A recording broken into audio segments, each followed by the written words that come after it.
Ho, ho, hoes. It's Katrina Porter. And Anna Serene. I thought it'd include me in on the horse. Because we're doing something a little different? Well, that's what Santa would want us to do. That's what I feel. Oh. Welcome to Split Happens, everyone else. Welcome, everybody. Each episode, Katrina and I discuss a movie both of us love. And that's about it. However, The end. only one of us gets to say anything good about the movie. They're the pro of the episode, usually, which means the other is the con and must attack it, usually. Usually. Our one rule is the con only has to attack during the synopsis, and if they say anything at all good about the movie during that time, they incur a penalty and will have to give some love to a movie that they hate, which the pro gets to decide. This week, it's going to be a little different. Yeah. Because we're doing a halves and halvesies. We're doing a Switcheroo. it's like a nutcracker. Is it? We're cracking our episodes. We're cracking nuts? We're cracking nuts. This is a little bit different because the first half of this episode is one movie and the second half is the other movie, and we're switching pro and con. Mm-hmm. So we're really have to be on our toes. I did think about something recently, though. Whoa. We technically have a second rule. We have more than one rule. We do? Yes. What? That trivia doesn't count as a button push. Oh, that's true. I know. It occurred to me when we kept saying, no, that's trivia. It's okay. No, that's trivia. It's okay. Over and over and over. And then it occurred to me that's a rule. Not part of the one rule. I would argue it's a gift. Oh, so it's not a rule? It's not a rule. It's a gift. So do I need to start saying our one rule is we only have to attack during synopsis, and our gift to ourselves? Yeah. Is that trivia doesn't count? I bet people are going to love hearing that over and over every week. I wouldn't say it over and over again. Okay, well, they just got to listen to this episode, and that explains it for all the other 100-some episodes. Almost 100. Almost 100. Know, we're getting close. And I feel like because it's my favorite time of year, Christmas, and celebrate however you like. I would like to point out that 95% of the time when Anna says something in her introduction about Katrina, it's something about being a hoe or a slut. Or a drunk. Well, that doesn't fit for what I'm getting ready to say. Oh, okay. I am not. No, you definitely are not. You know, my friend Steve Horn actually contacted me. And he's like, your sister ain't a hoe or a slut? He's like, Anna, something, whore, it's Katrina Porter. And I'm like, well, sometimes I call her a drunk. Well, I'm not arguing with that. I'm also not a whore. No. Not now.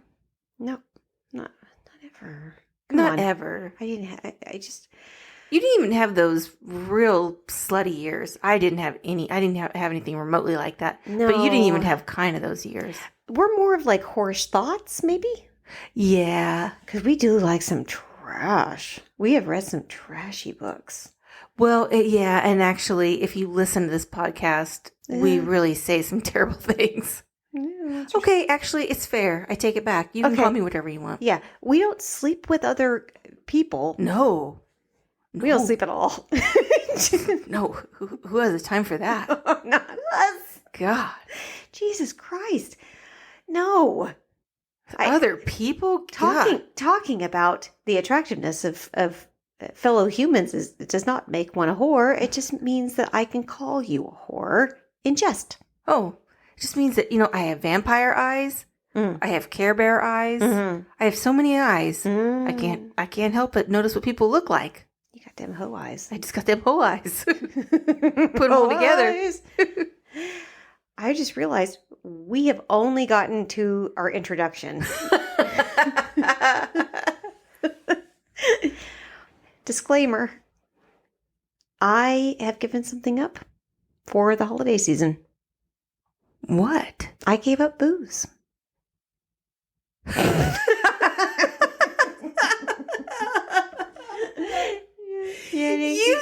You hoe.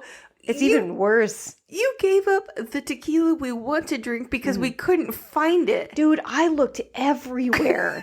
That was the most frustrating goddamn experience. I came very close to throttling a poor 12-year-old that was working behind the counter of a liquor store because he led me astray. So what we did instead was we just tried several tequilas to see what would work. That was no good. That was no good. It was expensive, We too. should tell people what that is and say don't. I don't remember. It was in a weird bottle. Kozar? And it was such a cool bottle, too. It had like a slide. It had a tequila slide. Yeah. Looking thing. It was a lie. It's fine. It's just not, it was not for us. Ooh. Burned a little bit on my tummy. It's because we couldn't find Religion. the religion honey tequila. Apparently, that's really difficult to find. We're such idiots. We should have just drank the other shit. The other religion. Yeah, but it's not the same. I know, but it's better than that other shit we drank. Yeah, but the Suavecito is pretty good. Suavecito's where's that? Hey, Anna. Yes. Since I'm going first as the pro, I would like to know what you are going to do to this first beloved Christmas classic. Mm-hmm. Well, even though I do love reindeers, it's known. It's known.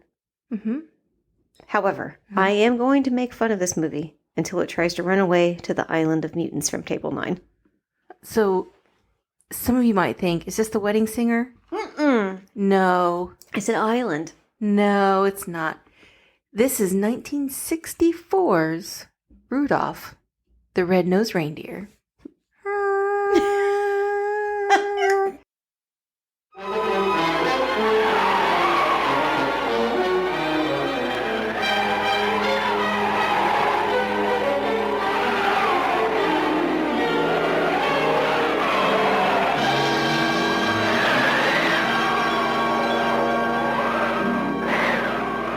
That's what his nose sounds like. Oh, I didn't like his nose sound. Well, You know what I did like? what? Writing my notes. Oh, did you? I did. I had a good time watching those movies with you. That was fun. I might have been abstaining from alcohol then too. No, we were abstaining from religion honey because we didn't have I it. can't find. We It was drank so other good. stuff. You rapscallion. You holly jolly folly. Jingle bell jujubes. Well, what I decided to do was to not look up anything about this movie. That's not true. I started to, and I got bored. Well, I heard you say that you had started to and got bored, and then I'm like, with mine. Yeah. So I don't want to. I can barely get the episodes out. I'm not even getting them out on time. How the fuck am I going to look up trivia? This is a very busy time right now. I know it sounds like I'm always saying busy time, but it's really a busy time. but we love this, and we still want to do it. So we're just gonna talk about the episode. I can't wait. I'm really excited. Well, let's do it. Oh, okay. Well, is that playing the fucking song? Yeah, play the fucking song. Do his nose sound again.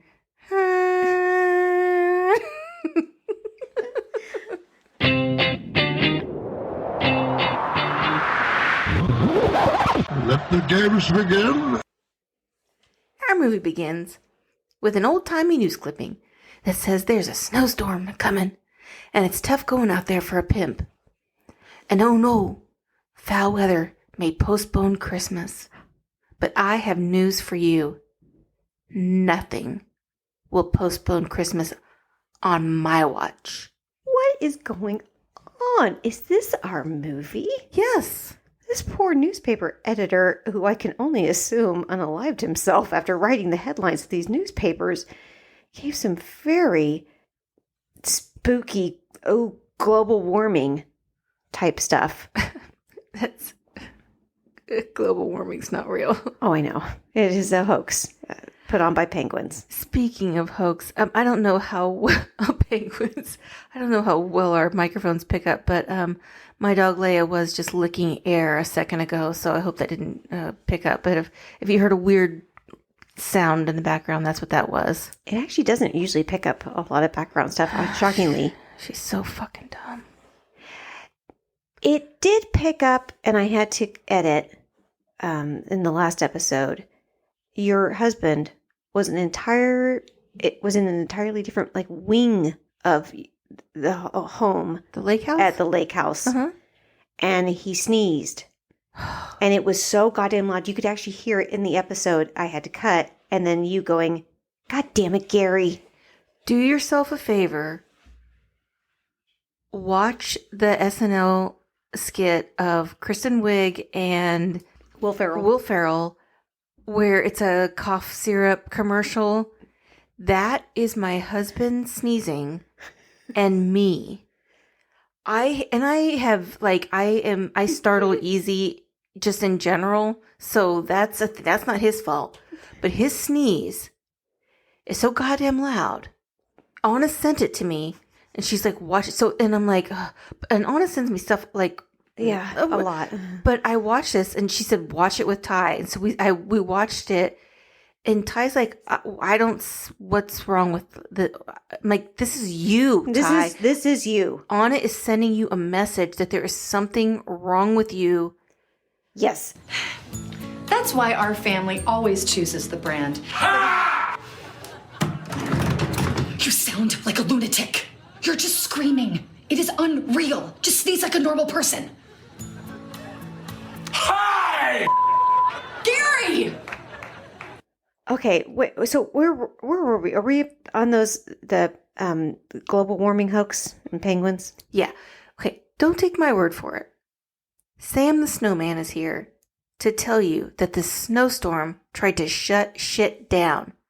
But you can't shut down the Christmas spirit. There's a snowstorm that almost wipes out humanity, and Sam's all, oh no, but it almost ruined Christmas. Yeah. There are more things than Christmas. What? I don't know. We already talked about the tequila. Brownies? Listen, if you don't have Christmas, you can't have brownies. Queso. If you don't have Christmas, you can't have queso. Christmas is not queso. Do they sound alike? Sam is voiced by Burl Ives. And at one point, he was accused of having communist ties. Ho, ho, ho. Really? Well, wasn't everybody accused of having communist ties at some point? Yeah. I do not have him as my happy ending. Oh. But my happy ending is connected to him, kind of, sort of, very indirectly. Well, next we see Santa and Mrs. Claus, and she's saying, "Fatten up, Santa," because no one likes a skinny hoe shimmying down the chimney.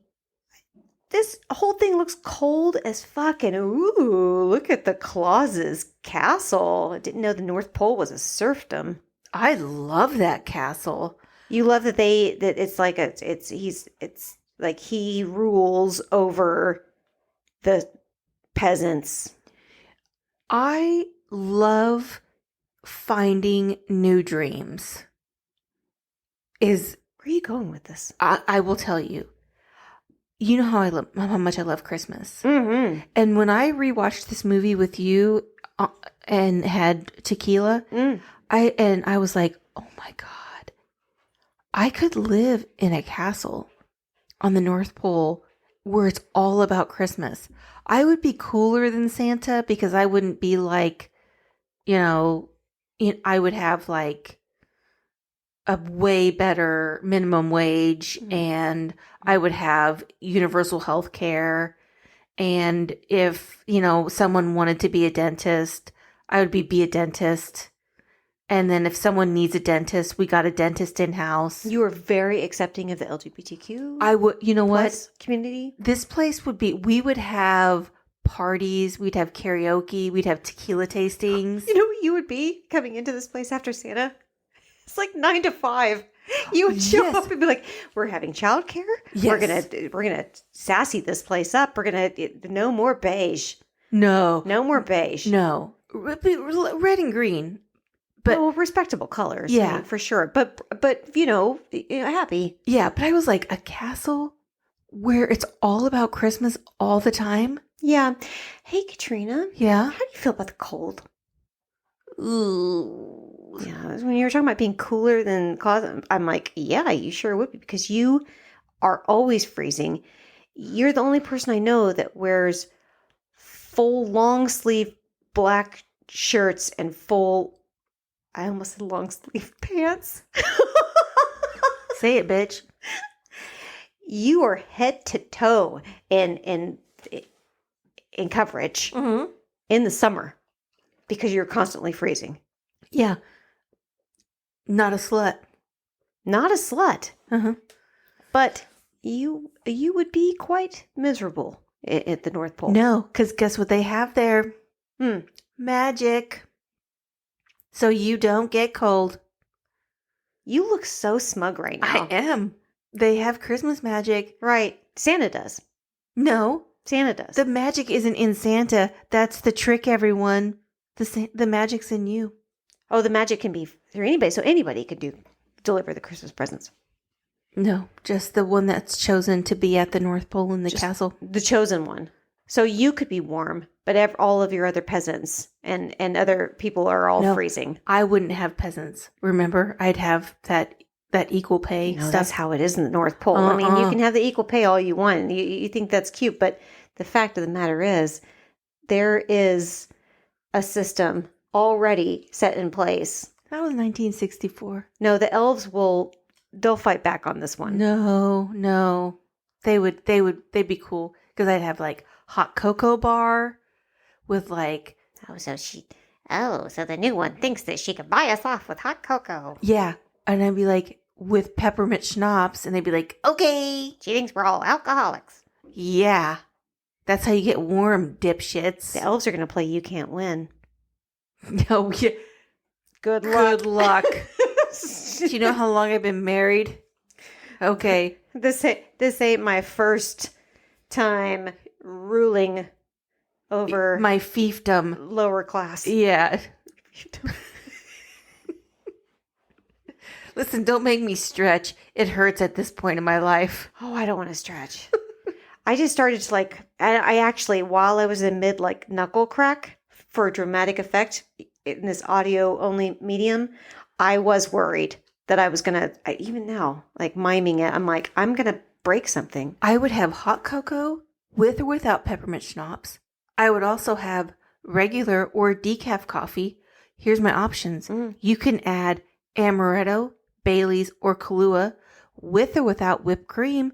And I would make my own whipped cream because I saw Anna make it today and now I know how, bitches. And you know what? Sprinkle a little cocoa on there. You know what I wouldn't be adding? Any white chocolate shavings because that's a fucking lie. You cannot, we don't have time for you to go off on a white chocolate tirade. I'm not. I'm just telling them. I would give them options because I like white chocolate. it's okay. You know what?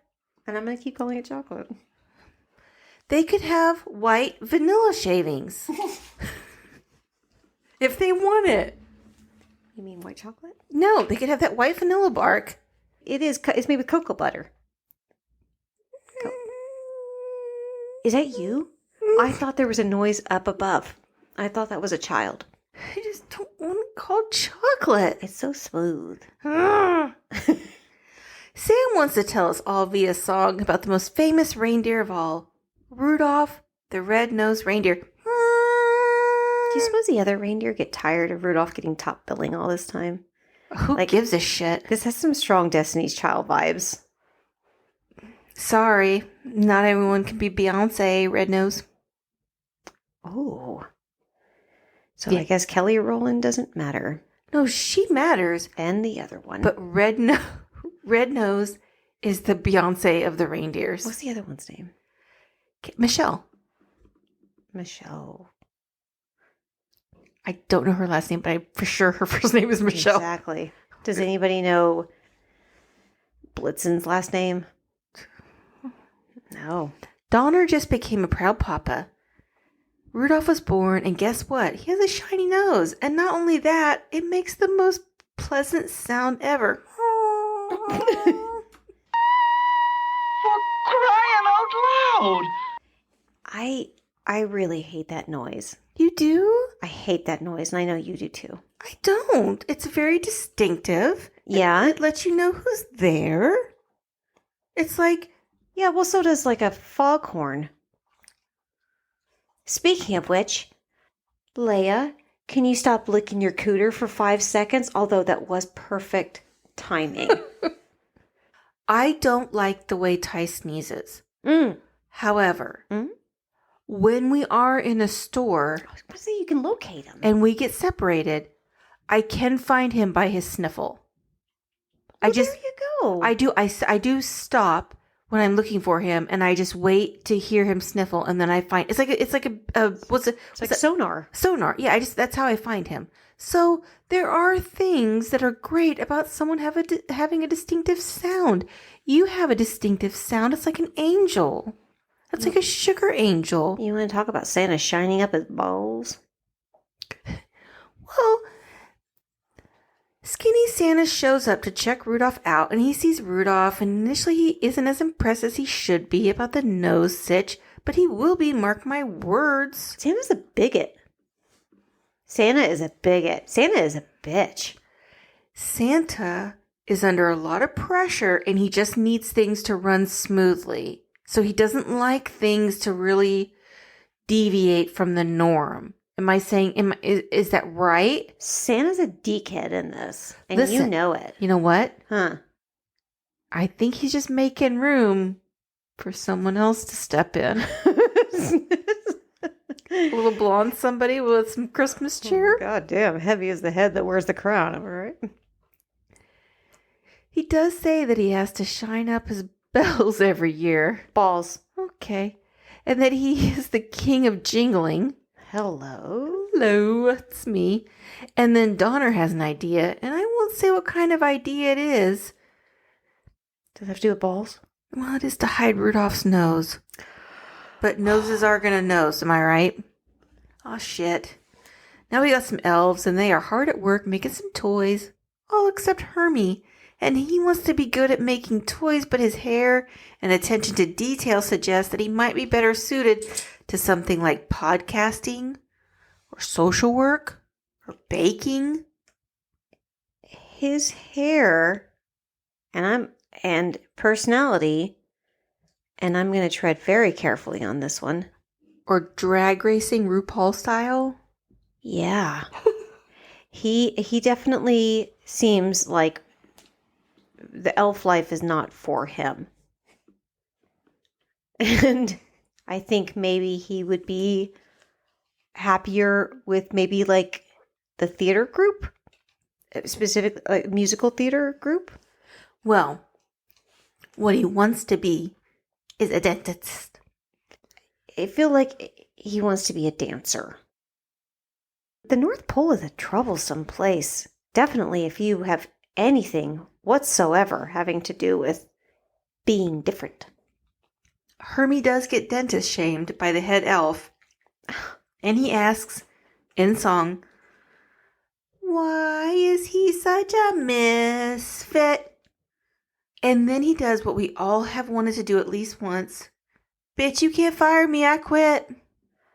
But you would have such a... I can't believe you're trying to defend... Poor Hermie. Who am I trying to defend? I know, Santa Claus. I am not trying to defend Santa Claus. I'm trying to get Santa Claus out of the way so I can go live in that castle and make everyone have equal pay and the kind of hot chocolate and coffee they want. Santa Claus is horrible to him. They all are. Well, to Hermie?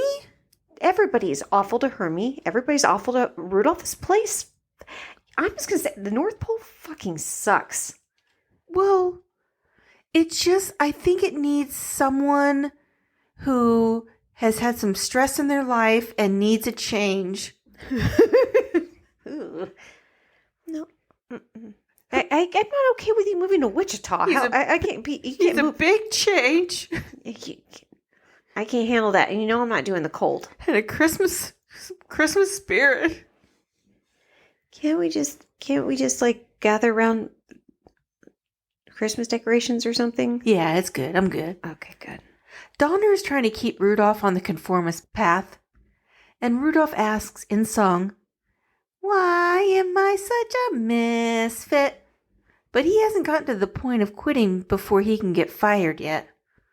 Donner needs to do some self-reflection on what is really important.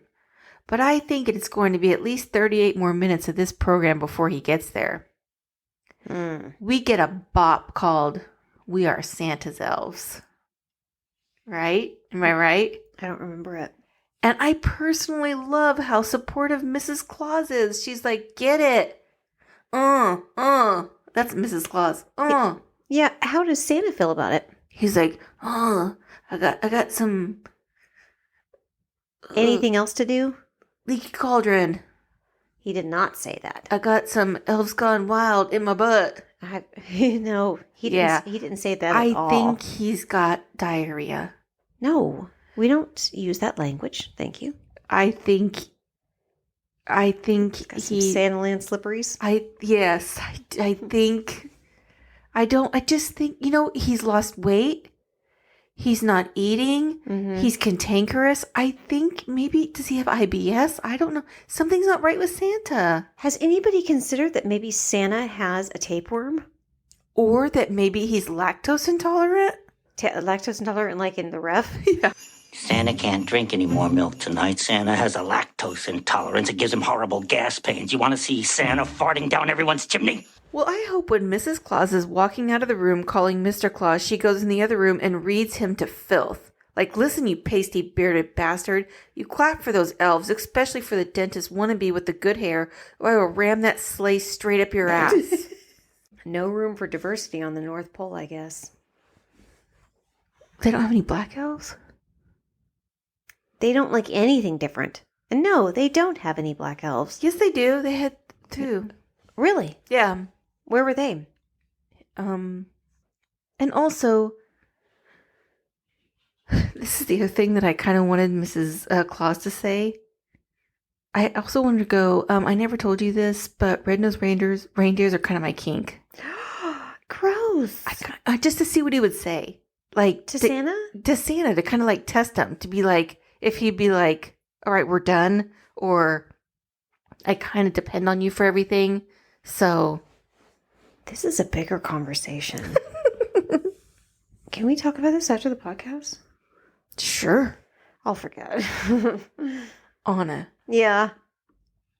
do you know what it did to my soul when I realized, after all these years, that Rudolph's crush is named Clarice? Hello, Clarice. Hello, Clarice. Hi. Not only can she solve crimes, she is kind. She's a soprano. Bunnies like hanging out with her. Bunnies? Do they? Yeah, there are bunnies in there. She seems like she'd go to second base on the first date, but you have to buy her pizza to go any further than that. I don't think reindeer should be eating pizza at all. Aw, shit. Rudolph and Hermie meet, and Hermie says he isn't independent. And listen, I'm not opposed to having a third party to our political system, but this isn't the fucking time. I love the song they sing because they are advocating for themselves and saying, "Listen, you can say we are misfits, and so what? That is a cool-ass band." I love the Misfits. Hermie and Rudolph are on their adventure, and they run into Yukon Cornelius. No. What? No. What? No. He's the greatest prospector south of something or other. What are you talking about? That's not what happens. What do you mean? First, there's a cliffhanger. They go to commercial break, obviously. What? Because there's there's like a huge snowstorm, and then it comes back from the cliffhanger just saying somehow they survived the snowstorm. That's what Sam, the snowman, says. Somehow they survived the snowstorm. Well, I don't want to go call Annie Wilkes on this, but how did they survive the cockadoodie storm? They survived it by Mrs. Claus bringing them some hot chocolate with a little bit of peppermint schnapps. And some people wanted some decaf because they are just naturally a little wired, but they like a little Kahlua with some whipped cream, homemade. And that's how they survived. I feel like you started trying to explain that, and then you just started ordering drinks. It all sounded so delicious. I was like, well, I'll take one of It those. does sound delicious. And one of those. I want that. Brownie would be great. Brownie with a coffee with Kahlua. I can make a Kahlua buttercream, you know. I can make a Kahlua ganache. Get out of your face. Why is Yukon Cornelius a ginger? You know how I feel about that. Well, because it needed to make sense that he was out on his own, completely on his own. Why no one wanted to be with him. So he's an outsider. He's an outlander. Right, because he's a ginger. Outlander. Right. Yeah, it made sense. Because he has a really good personality. Like, Does he though? Yeah, he's friendly. He's like, I'll help you. He's a lot. Well, he's outgoing. And so someone like that, you'd be like, why doesn't he have any friends? And then he's like, oh, fuck, he's a ginger. And then it makes sense. So he kind of has to be a ginger. He is so fucking much. No, he's not. He is a lot. When he's like licking his He's looking... Okay, pickaxe. I actually did read a little bit of trivia. That is like when he's licking he puts it in there, and he's when he puts his pickaxe in there and he licks it, it's because he's looking for Peppermint. gold, or he is a prospector. So that's actually what he's looking for peppermint. Oh, peppermint. It's weird. I don't want to see Listen, I don't he's wanna the see a greatest. tongue. He's the greatest prospector south of something or other. Sam the Snowman is singing the song of the sirens. Silver and gold. Jesus Christ. Silver. Even the chipmunks are into it. How do you measure its worth? I'm pretty sure that's well established, actually. Well, not in 1964. Of course there yes, there is. It was different back then. That's thick. Isn't there something called the gold standard? No. That was invented in 1968. Wait, I don't... In the Great Gold Rush of 1968. Read a book. I don't have time. Cornelius offers to let Hermie and Rudolph take a ride on his sleigh. However, guess who shows up? Who? The abominable snowman, also known as Bumble the Snow Monster. Okay, you know what the monster reminded me of? No joke. Whoa. Do you remember in Creepshow? Yeah? The one with the box? Where there's the one guy, it's like a monster or whatever is in a box or whatever, and then it's Adrienne Barbeau is like the bitchy wife or whatever. Yes. And he like lures her down to the basement. He's like, I'm gonna finally kill. Oh, yeah? There's that beast in the box. It totally looks like him, That's creepily accurate. right? And I need to confess something. Disclaimer. Okay. So, Oh, no. what is the Bumble called? Well, the abominable snowman. Can you say that word again? Abominable? Abominable. Yeah. Okay. So up until very, very, very recently, Like when we took our notes? like now, Oh. I've been calling it abdominable. Like abdominal muscles? It's like abdominal and abominable together. Is that what's in your notes? Abominable. Oh, I didn't bother writing out that Oh, word. I see. I just said monster. Okay. Abdominable. Abdominable. I think I've said that my whole life. Okay. You're real smart. I am. You are. I know that some people that have listened to this podcast might not know that. But I will attest as someone that... I'm your trivia gal. I as know. long as we're not talking about abominable. abominable. Okay. Well, let's just call him Bumble. Let's just call him Bumble, okay? Thank you. Yeah, let's call I him can definitely say that. Bumble the snow monster. I love it. Just call him Snowy, actually. Just call him Snowy. Snowy sounds like a sex thing. Just call him Monster. Give him a snowy. Oh, God. Cornelius outsmarts him by breaking an iceberg away, and Bumble falls into the water, but thank goodness he doesn't die because I feel like he's going to have a redemption song later on. Bumble is? Redemption song. I don't think Bumble's gonna be singing much later on. Songs of freedom. What? I think the Bumble monster is bullied, but we'll get back to that. What? Is bullied? Actually, worse than bullied, but we'll get back to that. He is kind of aggressive, and he does look like he is going to kill them. Okay, I'm gonna get back to this. Okay, but it does now look like he is going to kill them. Okay, I'm gonna get back to this. Okay. Hermie, Rudolph, and Cornelius end up on the island of misfit toys, where they are greeted by Charlie in the box. No one wants to play with Charlie in the box. Who says the classic line that Anna has been saying wrong for years. What is it? Well, I stand by it. I still think Larry is better. What is the classic line? What is it actually, or what have I been saying? What is it actually? No one wants to play with Charlie in the box. I love that Cornelius is like, we're sticking together. But Rudolph is so concerned about his friends, he leaves in the middle of the night and heads back to the North Pole. And that, so they okay. So I guess the other guys just hang out on like the island of Sid's toys. The Sid's like from Toy Story? Yeah. Well, these aren't tortured toys. They're just like Misfit toys are very threatening, and Aslan apparently is a toy. You know, the lion from The Lion, the Witch, and the Wardrobe. Obviously, how much time passes for Rudolph? Like 2 days. Oh, well, oh, no. Oh, actually, it's very important that I let you know it's been long enough that he's an adult. That's weird. So his parents have had a missing child for quite some time. Well, no, I mean, in reindeers, they grow very fast. Uh-huh.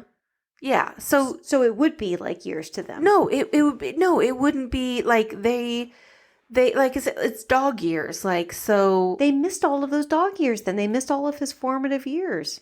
Well, yeah, but that's not their fault. He ran away. I know, but that's sad. It's This sad. is a Christmas movie? Isn't this supposed to be for kids? Rudolph returns as an adult, and I want to make sure I point out that he is an adult because Rudolph has developed a fine ass. What is wrong with you? The fuck is wrong with you? You need to find Jesus. Listen, I did, like, while we were watching it, We can't do this again. it's like, Not again. I was like, I wonder, because it's like a perfect butt. Dude.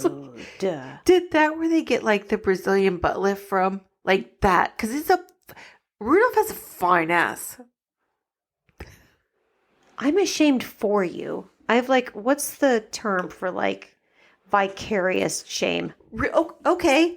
Hey, Anna. Don't How do you don't feel like dare. that? How do you feel like that?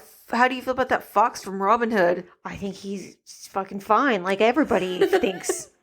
Everybody thinks he's fine. He's British. Oh. Is Rudolph British? That's not how it would sound if it was British. No, that's how it sounds like if he was from Wales. If it was British, it'd be. I don't know. Is that how their sirens sound? I don't know. Yukon Harry Gold. Yukon what? What is he? Yukon Gold is a potato. Yukon what? Yukon Cornelius. Cornelius. Yukon Cornelius is pure unfiltered chaos in a parka. What? Bumble is getting ready to tear Clarice to shreds. And Rudolph arrives and gets knocked around as well. And Cornelius and Hermie show up. They lure the snowman out and bamboozle him. Yeah? And then what? Hermie removes his teeth, which all have terrible cavities and have been making him so ornery. Hermie is such a good dentist. He removed all of his teeth. Yes, he realized that all of the abominable snowman, unlike what some people think his name is, Bumbles, his teeth were just like rotting out and they were hurting him so bad. That's what made him so ornery. So Hermie just took them all out. He removed all. He pulled all of his teeth out of his mouth. Yep. That is so incredibly fucked up. This is a horror story. No, this is he shows those pliers, those rusty ass. But were those sanitized? By any chance? How? He cleaned them in snow. I'm sorry. Informer. Lick a boom boom down. Okay, so let me just put this out there as a possibility. How about these storytellers that created Rudolph, this story, instead of creating a fucking horror story for children where it's like, here is the monster, I'm going to pull all of his teeth out of his mouth and lead him with like bleeding, gaping, cold mouths. Yeah, that's what it looked like. That's not what it looked like. It did. Bumble was so happy. No, he was definitely He was not. like, oh, thank God, my No, he nose wasn't. feels so much better. Why didn't they just have him have like one sore tooth? And that's why he was so grumpy. And luckily, there's a dentist here that can get rid of that one tooth, and it wouldn't have made it look like torture porn. Well, we all see what we want to see. And if you want to see torture porn, that's what you see. The problem is, Hermie, that being a dentist was a dream. He hasn't had a chance to go to dental school yet. Great, so he was just yanking all of those teeth out without any kind of formal training whatsoever. Trying. Where did he get that tool? His dreams. So happy. He was just like, I don't know what I'm doing, but I want to help. So I'm going to start yanking until you feel better. All I know is that when that monster showed back up and without all those teeth in his mouth, you and I both were mouth agape in horror. How many times have you thought, I'm just going to start yanking until you feel better? Not with metal tools. We all use what we have. This isn't about me. They get back to Christmas Town and Santa realizes that maybe he was hard on the misfits. And they all get a job. Santa gets the weather report and sees that there is no way his normal whack-ass reindeer can guide his sleigh. If only he had one with a red blinking nose that could guide his sleigh. So basically this movie is about having an open mind and pulling the tinsel out of your ass. And what happened with Bumble? Bumble becomes their friend. Really? Yeah. Nope. What happens is that Bumble goes off the side of a cliff, and wouldn't you know it, that Bumble monster hit himself on a craggy rock, and he lobotomized himself, and now he's a helpless simpleton. Because Yukon Cornelius shows up with him on a leash. He likes it. And he's like drooling. He likes it. He definitely does. He doesn't know if he likes it or not. He doesn't know anything. No, he does. He is Jack Nicholson at the end of One Flew Over the Cuckoo's Nest. We don't have time to get into it, but it's in the sequel. It's in the sequel. Bumble loves his leash. Is that also Christmas themed? Yes, of course. It's got holly on it. Berries. Oh, so now Santa likes Rudolph. Awful lot of revisionist history going on now that Rudolph is Santa's favorite. I love the song Holly Jolly Christmas. I especially like the line, hung where you can see. So these misfit toys? Yeah, they have a job. It's to be assumed that the elves made them, right? Yes, the elves made them. Yeah. Or Hermie. And knowing what we know about Santa, Yeah. I guess we can also assume those elves are dead now. No, Santa would not put up with that shit. Santa has seen the light because Mrs. Claus put her foot down. She made that threat about the sleigh. And the misfit toys have a home. They have a job. Everything's good. Santa takes off with Rudolph leading the way. Thank God he has some use, I guess. Otherwise, Rudolph might have been, taken out back. I said, again.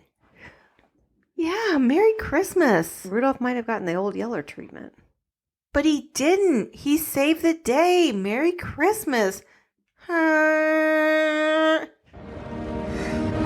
It's done. Yes. It's over now. That was so much fun to take notes on. It really, really was. I thought it was fun. Dude. What? Hermie removing all of the monster's teeth was fucked up. You know what? I didn't remember that at all. It did shock me a little. I did forget about that. I forgot that I was part. aghast. I was aghast. I did look at you like, oh no. Oh. I must come up with an explanation for this. Because this is like Holly Jolly Hostel. Yeah. Do you have a happy ending? I do. What is it? Okay, so I didn't write it down, so you have to just bear with me on this. May I drink? Of course. I was thinking about Burl Ives and his career and the songs and all that. And I saw that somebody had written one of his songs. I think it was the Holly Jolly Christmas one. The person that wrote that also wrote Rockin' Around the Christmas Tree, which was done by Brenda Lee. And if you don't know who Brenda Lee is, she primarily did a lot of more rockabilly type stuff. Mm-hmm. But she did Rockin' Around the Christmas Tree. Do you know how old she was when she did that song? Mm-mm. She was 13. She was 13 years old. She got started, I think, at 11. She just was a natural talent. She's 4'9". She was only 4 pounds when she was born. I actually really, really love her because I used to watch the country music documentary by Ken Burns. Yeah. And she shows up there quite a few times. And she is absolutely wonderful.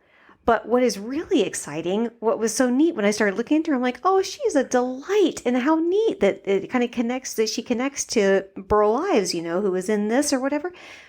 But just a few days ago, she found out that her song Rockin' Around the Christmas Tree was #1 on the Billboard's Hot 100. Oh, I love that. And there's a video on her Instagram feed where she finds out, and she's clearly pretty overwhelmed by it. Mariah Carey sent her flowers, congratulations on this, because usually it's Mariah Carey's. Right. Uh-huh. So she sent, she's like, dearest Brenda. I thought that was really, really sweet. And she seems to be a genuinely nice person. She's almost 80. Like I said, she's just this wee. And I love that, of course. Well, of course, you have an affinity for someone that's small of stature. I do. Yeah. And I just think she's very, very sweet. Sounds like she had a very, very poor upbringing, like a lot of people. So she was kind of the breadwinner for her family, because she made, so at 11, 12, 13, she was the one bringing in money at that point. And she said that she would have a difficult time in school because she would be touring and recording and doing all of these different things, and then try to go into school, and she would fall asleep at her desk and stuff like that. So I think it probably wasn't super easy, but there's quite a few songs of hers that I really, really love. But I want people to know when they hear Rockin' Around the Christmas Tree, that person was 13, and it's Brenda Lee, and she's really, really sweet, and it's #1 song right now. I love that. It's kind of cute. It is cute. Well, let me tell you what I'm going to try to do to your movie. Yes, please. You ready? Yeah. I'm going to completely ignore how this movie feels about anything. I'm going to force my beliefs on it. And I'm going to beat it over the head with a raggedy-ass tree. How dare you? Well, I dare. I guess. I mean, while we're in the talking about 1960s movies, Yeah. Christmas movies, Uh-huh. and with the Raggedy Tree and all that ignoring, Uh-huh. I guess you could only be talking about a 1965's A Charlie Brown Christmas. Yeah, you're damn right.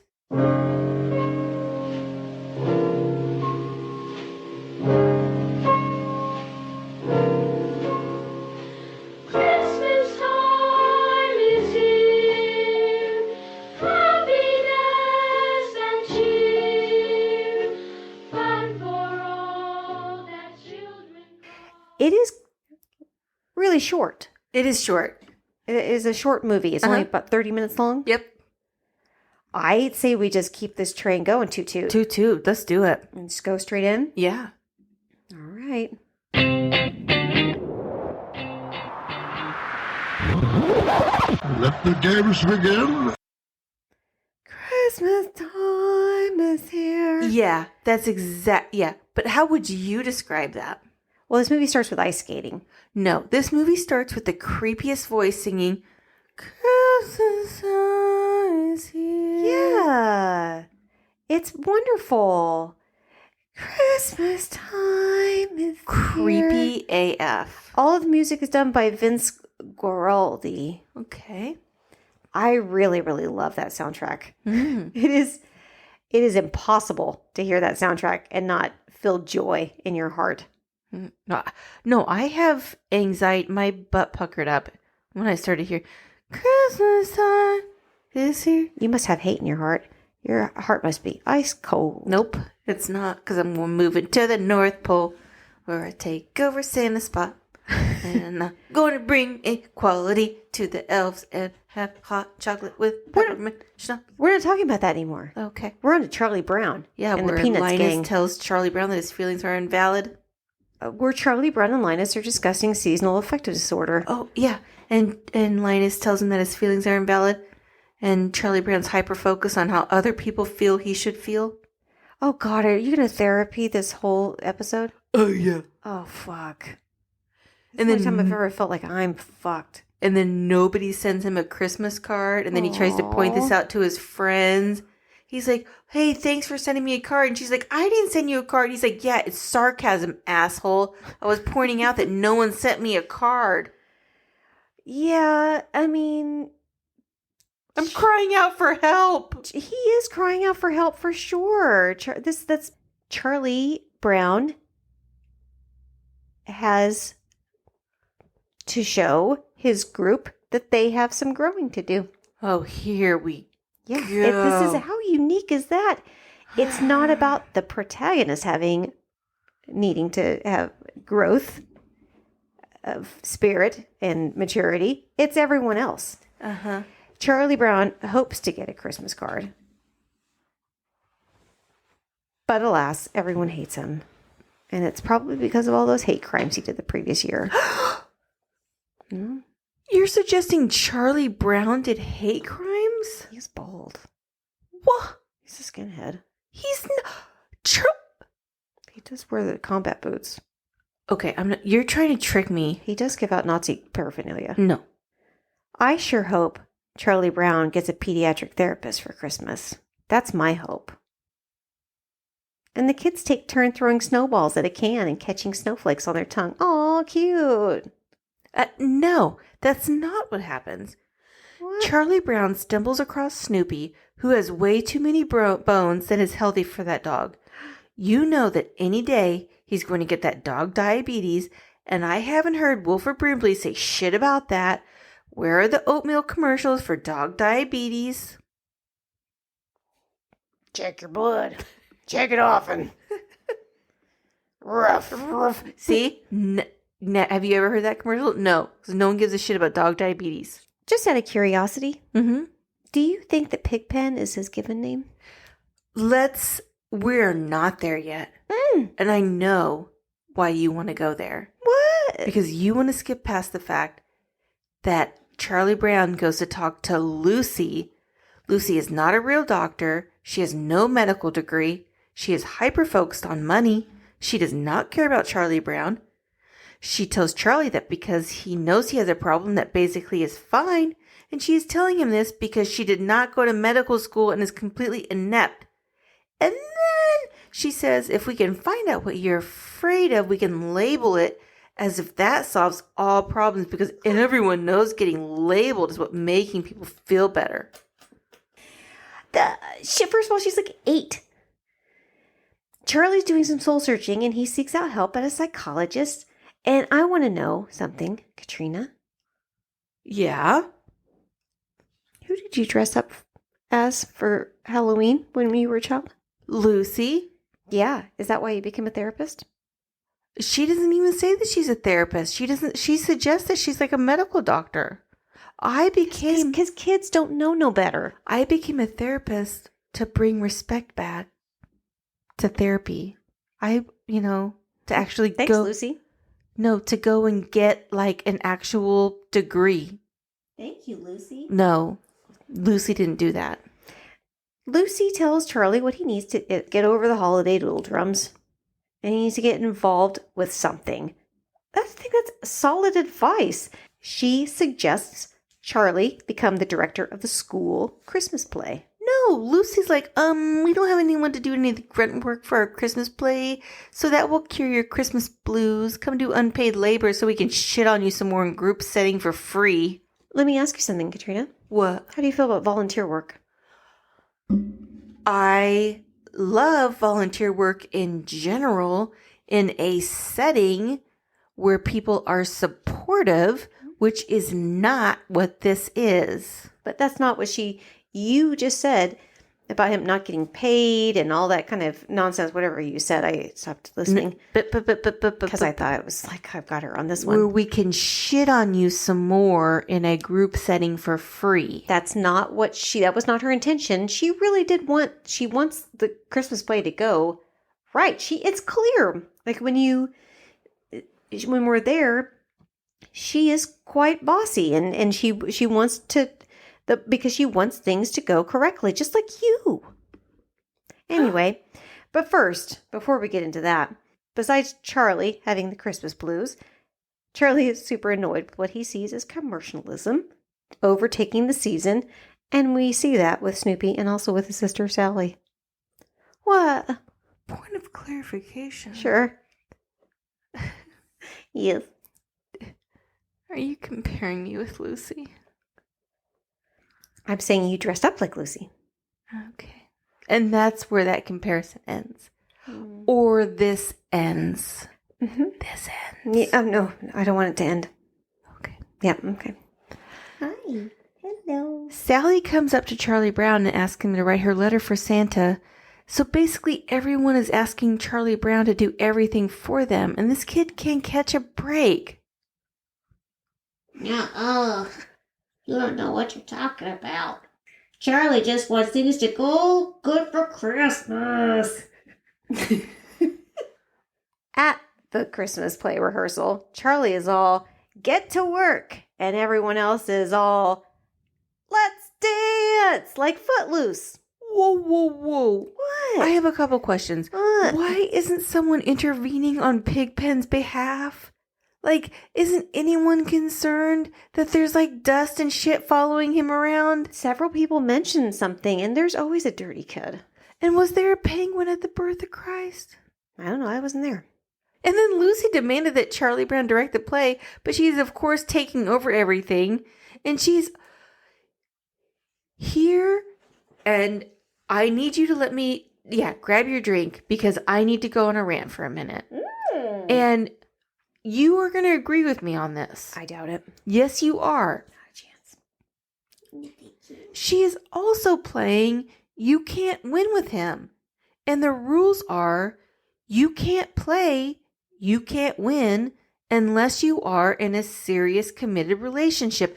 That is female code. You have to put in your time before you get the satisfaction of watching a man be asked, when you bought me a vacuum for Mother's Day, was that because you were tired of seeing me struggle with the one that wasn't working so well? Or because you think cleaning the house is my job? Because either way, it looks like I end up vacuuming. Point of clarification. Yeah. Did you play You Can't Win with my husband the other day. How long have I known your husband? Doesn't matter. That's Since not he what was a teenager. Doesn't matter. I play You Can't Win with Steve, my boss. See? But you put in the work. Lucy has not put in the work with Charlie Brown. She's just an abusive bitch. But you're adding on extra rules. She has not earned the right to play You Can't Win. Snoopy is chaotic good, and Lucy is a little bit of a busybody, kind of like Pitch. Oh, Pitch, you old busybody. Charlie is doing his best to keep everyone on task, but Lucy is yelling at everyone. That makes things a little bit difficult. And Sally is trying to hook up with Charlie's best friend. That makes things a little difficult. And the little redheaded girl is pissed because her acting partner smells like shit, which makes things a little difficult. Schroeder doesn't know how to play Christmas music, Boom. We are not there, and don't you fucking dare. Charlie feels, Charlie. Go to Candy Mountain, Charlie. Charlie feels a play needs something, and Lucy suggests what they need is a big-ass shiny Christmas tree, but Charlie likes traditional Christmas stuff like Katrina, and he finds the perfect little tree. Katrina, how would you feel about that tree? No, all of Charlie's Brown's friends talk mad shit to him about how he sucks and how he is dumb and how he is hopeless. These are all words they actually used in the movie. They didn't say sucks, but they said he is dumb and how he is hopeless. Those are words they used in the movie to describe Charlie Brown. Let me ask you this. And that is before he went to go get the tree. Let me ask you this, Katrina. Okay. As far as like them picking on Charlie. Yeah. Are they kids? Yes. Are kids little assholes to each other? Yes. Anyway, Schroeder is playing music on his piano, and although Lucy is not impressed, Snoopy likes that sweet, sweet jazz. I'm pretty sure Snoopy probably smokes them jazz cigarettes too. I know because I know he likes that sweet, sweet root beer because we saw Bon Voyage Charlie Brown. Well, maybe. And he puts them back. Charlie brings his tree back, and no one is impressed, and they are brutal. They're awful to him. They're just awful to him. I hate it. Well, Charlie has had enough and wants to know if anyone there knows the true meaning of Christmas, and we get that from Linus. And let me tell you, we can debate the appropriateness of a Christian play being performed in a public school, but Linus scripturing has a real impact on Charlie, and he takes his sad-ass tree outside and chucks a red ornament on it, and he thinks he killed it. Well, he steals a bulb from Snoopy's doghouse. That is his. He paid for that.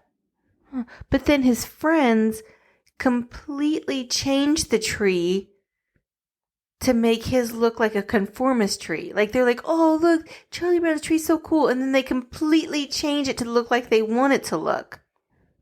His friends are artsy, and they have art inclinations. Yeah. And maybe they just are like, he needs a little bit of help, and we know what to do to gussy this up. I know, but they gussy it up. But Charlie Brown felt like his tree was like, what he did was important to him. Like, it meant something to him. He wanted to make it beautiful. He tried to put an ornament on it, but then he felt like he just didn't know what he was doing. He's clumsy, and he just, he put the ornament on it, and he's like, I killed it. And he was so sad.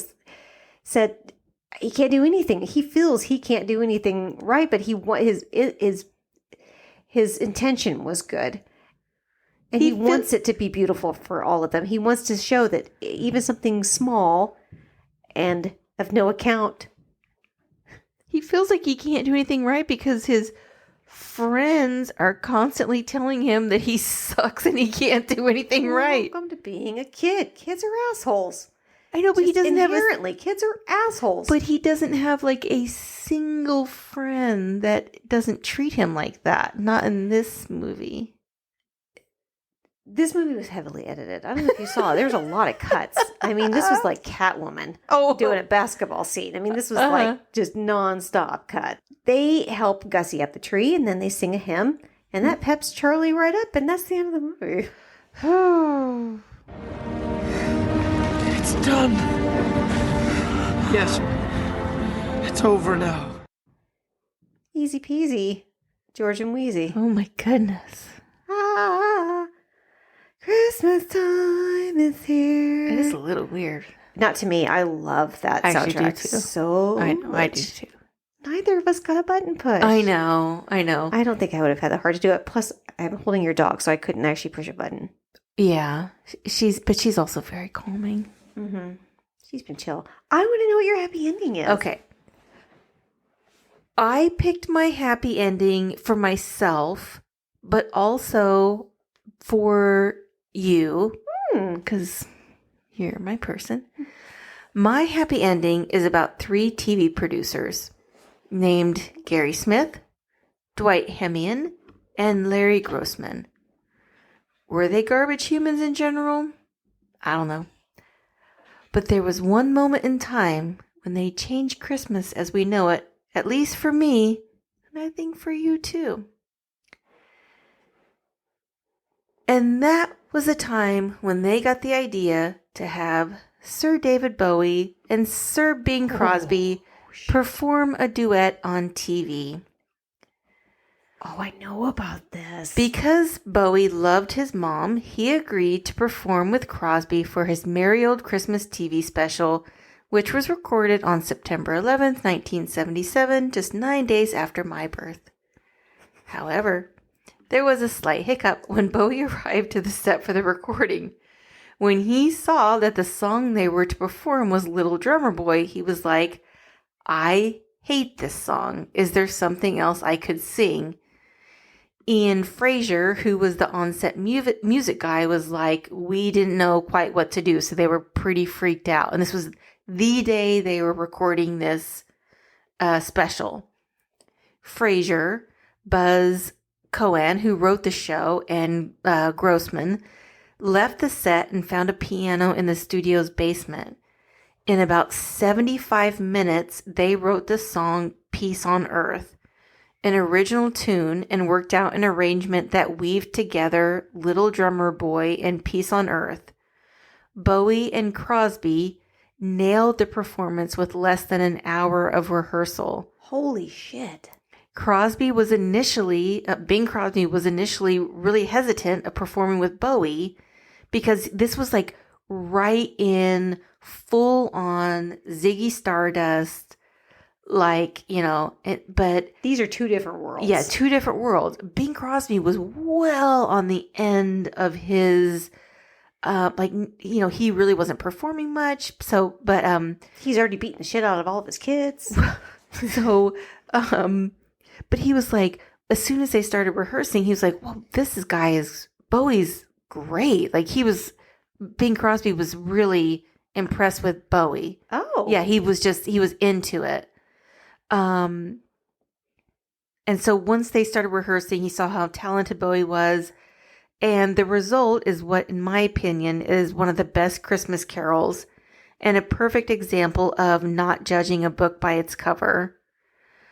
Crosby passed away a month later from a heart attack, but this performance definitely introduced a whole new audience of people to Bing Crosby, as well as a whole different audience to David Bowie. All the people that loved Bing Crosby were introduced to David Bowie because the performance of Little Drummer Boy / Peace on Earth is an iconic Christmas carol now.